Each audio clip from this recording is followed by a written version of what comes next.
The night was alive with chaos. The wind screamed through the narrow mountain pass, bending the tall pine trees like they were nothing but grass. Rain pelted down in cold, relentless sheets, each droplet sharp as icy needles against the skin. The twisting road ahead was barely visible through Aria's windshield, the yellow lane lines blurring into the darkness. She gripped the steering wheel tighter, leaning forward as though her eyes could pierce through the thick fog ahead. The old wipers squealed with every swipe, smearing the water more than clearing it. She was alone out there, miles from the nearest town, and the idea of her car breaking down sent a chill crawling up her spine. Aria wasn't usually afraid of driving at night. She had done this route dozens of times before, visiting her aunt in the city and returning to her small cabin in the mountains. But tonight was different. The storm seemed unnatural, almost angry, as if nature itself wanted to keep her from getting home. Suddenly, a flash of movement caught her attention. Something was on the road ahead. Her heart skipped. She slammed the brakes, tires screeching against the slick asphalt. The car fishtailed slightly before stopping just a few feet from the shape lying in the middle of the road. For a moment, she couldn't process what she was seeing. The headlights cast an eerie glow on a man sprawled across the pavement, his body soaked through, his clothes clinging to him like a second skin. A thin stream of blood trickled from a gash on his temple, mixing with the rainwater and running toward the gutter. "Oh my God!" Aria whispered, shoving her door open. The cold hit her instantly, a biting wind that made her eyes water. She rushed toward him, her boots splashing through shallow puddles. She dropped to her knees beside him, ignoring the rain soaking through her jacket. "Sir, can you hear me?" Her voice shook, but she forced herself to stay calm. The man's lips were pale, almost bluish, and his eyes fluttered weakly as though each blink was a battle. His skin was icy under her touch, and his breathing was shallow, ragged. "Stay with me," she urged, patting his cheek gently. "I'm going to help you, okay? Just don't close your eyes." A faint sound escaped his lips, not quite words, but a low, pained groan. Aria looked around frantically. No headlights, no houses, no sign of life. Her phone was in the car, but she knew even if she grabbed it, the signal up here was almost non-existent in bad weather. She glanced at him again. He was trembling, not just from the rain, but from something deeper. Hypothermia. The thought hit her hard. If she didn't act fast, this man might not last another hour. She swallowed, her pulse quickening. Alone in the middle of nowhere, in the dead of night, with a stranger whose life was slipping away in front of her. She realized she had to make a decision, one that could change both of their lives forever. A faint sound rose above the pounding rain. Please." The man's voice was so weak that Aria had to lean in, straining to hear. His lips barely moved, his breath coming out in thin, misty puffs. "Help me. I need warmth, or I'll die." Her heart skipped. Those words, "I'll die," echoed in her mind like an alarm bell. She could feel the cold radiating from him, a lifeless chill that seeped through her fingertips when she touched his arm. Her mind began to race. She remembered something she'd read once, an article about survival in freezing temperatures. When hypothermia takes hold, the body's core temperature drops so low that even strong, healthy people can slip away in minutes. Sometimes the only way to save them was to share body heat directly. She swallowed hard, glancing at his soaked clothes. His shirt clung to his chest like wet paper, his jeans just as saturated. The icy rain wasn't letting up. It drummed on the hood of her car and splashed against her back. "Okay, just hold on," she said, though her voice trembled. She knew she had seconds to decide. But then reality struck her. She had never done anything like this before. Not with someone she loved, and certainly not with a complete stranger lying half dead on the road. A wave of hesitation washed over her. Every sensible part of her mind screamed, "This is dangerous. He could be anyone. You don't even know his name." And yet, she couldn't look away from his eyes. They weren't the eyes of a criminal or a threat. They were the eyes of a man on the edge, pleading, desperate, terrified. She saw pain there, but also a flicker of something else, hope. Her throat tightened. I can't just leave you here, she murmured more to herself than to him. The man shivered violently, a cough racking his chest. His voice was fading even more now. So cold. Aria's mind spun in overdrive. She could drag him into her car, turn the heater on high, maybe find a blanket, but she knew it wouldn't be enough. His clothes were soaked through, his body already far too cold. The article's words returned to her like a whisper from the past. Skin-to-skin contact can save a life in extreme hypothermia. Her pulse hammered in her ears. This wasn't about love. It wasn't about attraction. This was survival.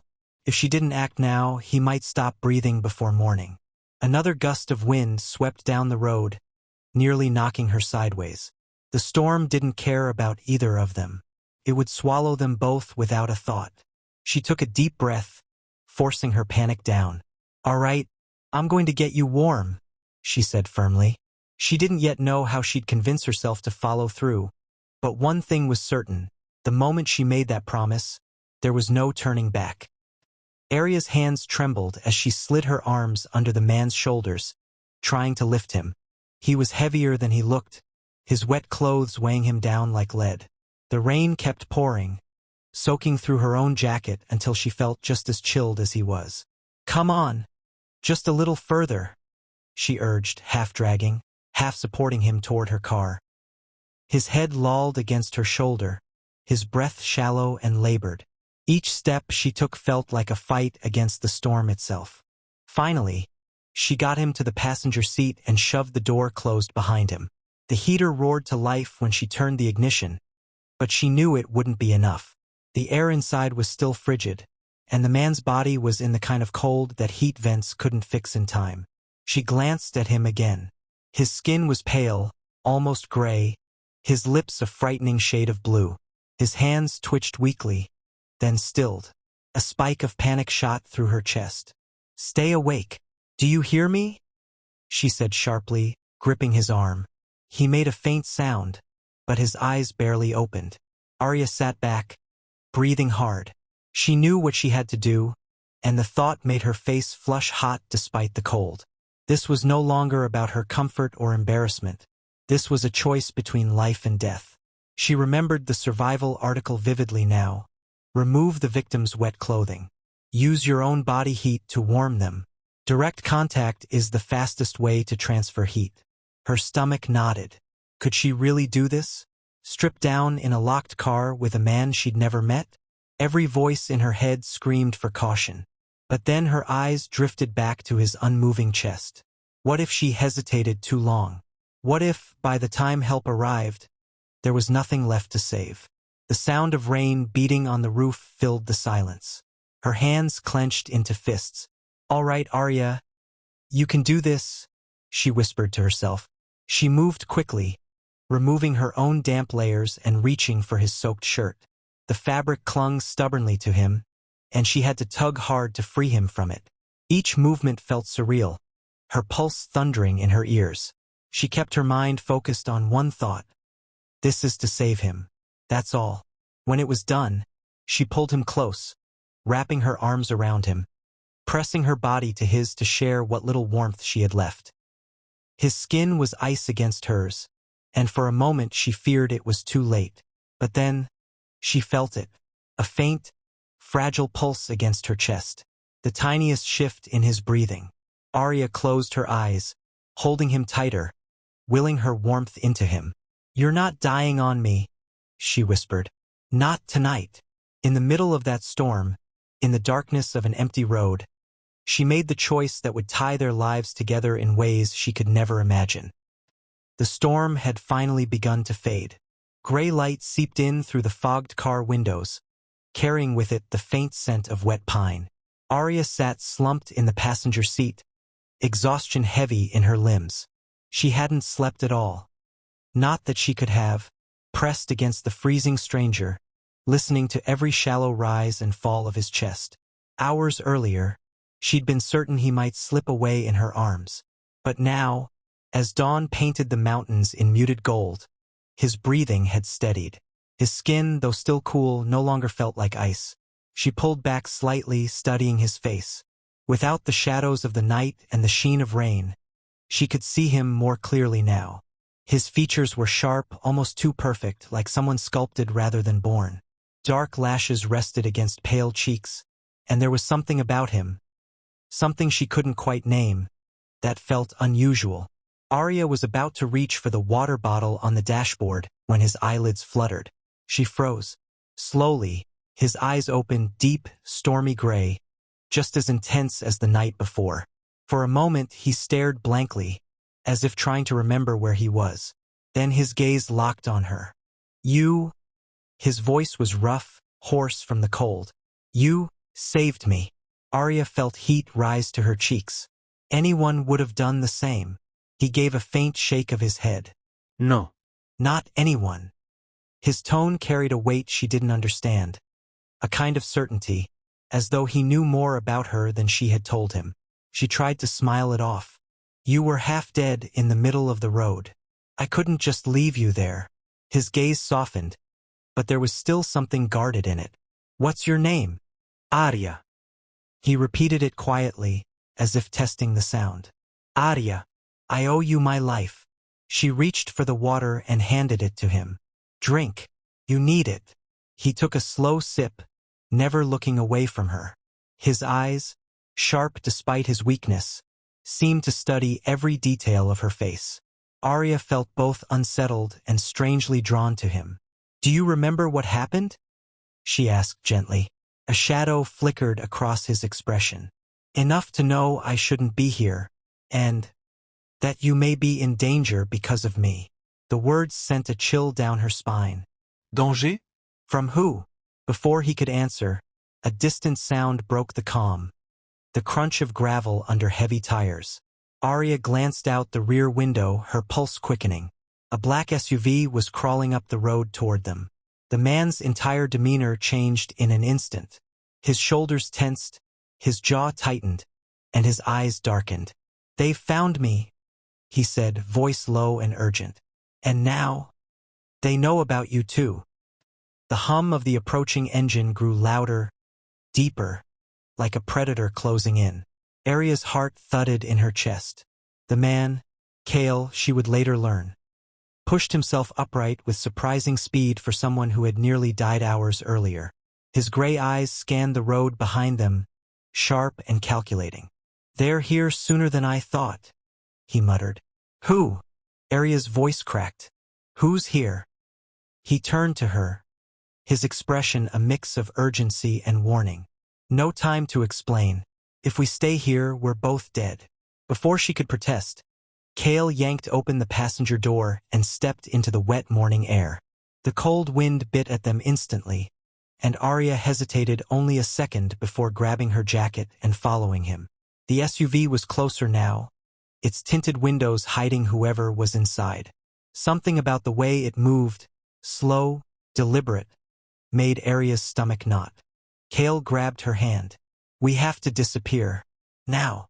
They scrambled off the roadside, boots sinking into the muddy slope that led into the forest. Branches whipped against Aria's arms as they pushed through the undergrowth, the sound of snapping twigs loud in her ears. The storm had left the ground slick and treacherous, and she stumbled more than once, Kale catching her each time without breaking stride. The deeper they went, the darker it became. The canopy of wet pine needles muffled the noise of the outside world, but Aria could still hear it.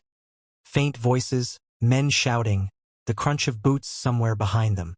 "Why are they after you?" she whispered between gasps for breath. Kale's jaw tightened. "Because I know something they'll kill to keep buried." That answer only raised more questions, but there was no time. He led her down a narrow deer trail, over a fallen log, and into a shallow ravine. They crouched behind a tangle of brush, listening. The SUV's engine had gone silent. That was somehow worse. Now there were only footsteps, slow, deliberate, methodical, moving through the forest. Aria's chest tightened. "They're looking for us," she whispered. Kale nodded grimly. "They won't stop until they find us." A heavy branch snapped nearby, and Aria flinched. Kale's hand closed over hers again, steady and firm. "Trust me," he murmured. Whatever happens, stay close. They moved again, quieter this time, weaving through the thick forest until Aria had no idea which direction the road was anymore. Every rustle, every crack of a twig sent her pulse racing. Finally, after what felt like hours, they reached a moss-covered cabin tucked between two massive pines. The windows were boarded, the door slightly ajar, and it looked like no one had been there in years. Kale stepped inside first, scanning the interior. "We can hide here for a while." Aria followed, her mind spinning. She had no idea who this man truly was, but one thing was clear: whatever world he came from, she was now a part of it. And it was far more dangerous than she could have ever imagined. The cabin's air was damp and heavy, carrying the scent of old wood and dust. Aria rubbed her arms, shivering from the mix of cold and nerves. Kale closed the door quietly and leaned his back against it, listening for any sound outside. For a long moment, neither of them spoke. Only the faint drip of rainwater from the roof broke the silence. Finally, Aria couldn't take it anymore. "You need to tell me what's going on," she said, her voice tight. "Who were those men? And why do you keep saying I'm in danger?" Kale's gray eyes locked on hers, unreadable. Then, slowly, he crossed the room and sat on the edge of a broken wooden table, his posture both tired and tense. "My name is Kale," he began. "Up until a week ago, I was part of something dangerous, very dangerous." Aria's breath caught. Dangerous like, what? A gang?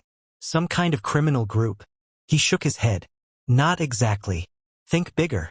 Think powerful people who operate above the law. People whose wealth and influence make them untouchable, except by those who know their secrets. I was one of them." Aria's breath caught. Dangerous like, what? A gang? Some kind of criminal group? He shook his head. "Not exactly. Think bigger. Think powerful people who operate above the law. People whose wealth and influence make them untouchable, except by those who know their secrets. I was one of them." Aria's mind spun. "If you were one of them, why are you running?" "Because I found out something I wasn't supposed to." His voice was low, steady, but there was an edge beneath it. "I uncovered evidence, proof, that the people I worked for were involved in crimes that make murder look small. I was going to expose them, but before I could, they came for me." Aria's stomach knotted. She could still hear the crunch of boots in the forest, the slow approach of the SUV. "So, they're trying to kill you." Kale gave a humorless smile. "They almost succeeded last night. You stopped them from finishing the job." She blinked, realization hitting her like a punch. "That means, if they know I helped you, they'll see you as a threat too." His tone was matter-of-fact, but his gaze softened when he saw the flicker of fear in her eyes. "I'm sorry, Aria. I didn't choose for you to get dragged into this."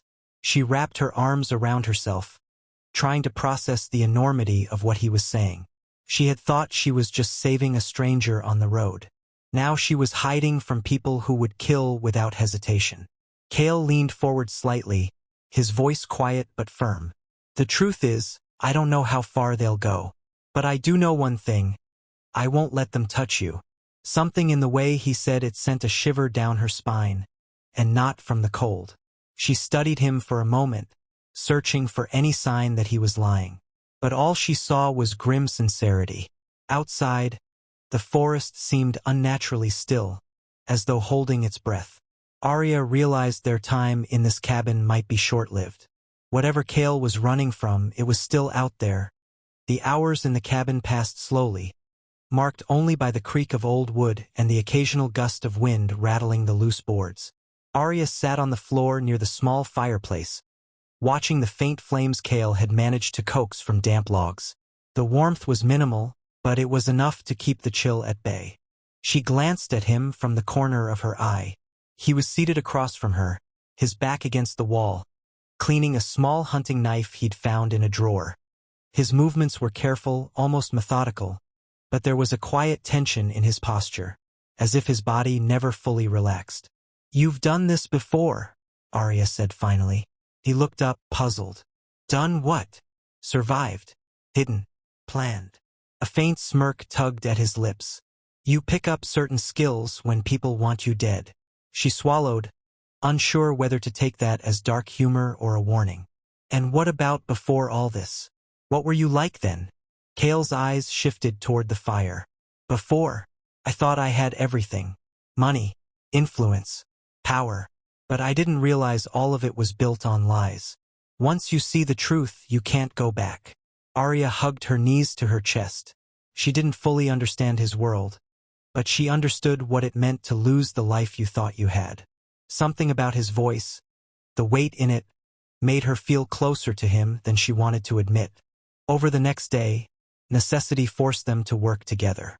They rationed the food they found in the cabin, a couple of dusty cans and a jar of honey. Kale showed her how to listen for unnatural sounds in the forest, how to move without breaking branches, how to tell if someone had been nearby.